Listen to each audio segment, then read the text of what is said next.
Junior NTR ఊరువాడ అనే ఒక కార్యక్రమాన్ని పెడుతున్నాడు. దానికి వస్తున్నాడు 18వ తారీఖున. దాంతో రాష్ట్రంలో రాజకీయం మారిపోబోతోంది అన్నటువంటి దాని వెనకాల ఒక కుట్ర ఉంది అన్నటువంటిది ఒక సెక్షన్ ఆఫ్ తెలుగుదేశం వాడు చెప్తున్నటువంటి.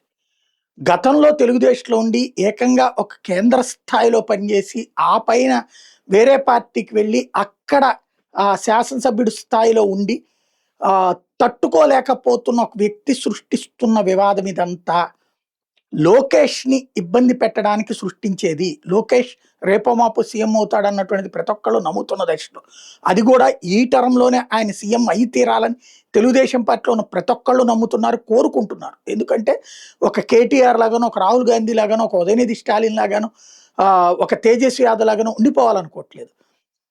అఖిలేష్ యాదవ్ లాగా సెటిల్ అవ్వాలని కోరుకుంటున్నారు. అట్లాంటి సిచ్యుయేషన్‌లో ఈ టర్మే కావాలి అని అందరూ కోరుకుంటున్నటువంటి దశలో లోకేష్ కూడా అందుకు ప్రిపేర్ అవుతున్న దశలో తను సీఎం కావాలా, లేకపోతే కనుక ఏదో ఒకటి కెలికే మనస్తత్వం ఉన్నటువంటి ఒక వ్యక్తి ఇలాంటి సృష్టిస్తున్నారు ఒక సెక్షన్ ఆఫ్ బ్యాచ్‌తో అన్నటువంటిది చెప్తున్నారు.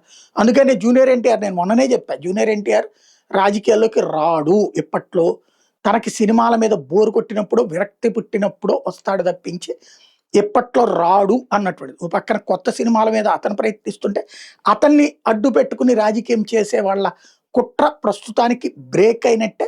అందుకని ఓపెన్గా వాళ్ళ అసోసియేషన్ తరపునే, ఫ్యాన్స్ అసోసియేషన్ తరపునే ఒక నోట్ రిలీజ్ చేశారు. అట్లాంటి గొడవలు ఏమీ లేవు. జూనియర్ ఎన్టీఆర్ అసలు ఈ ప్రోగ్రాంకే రావట్లేదని.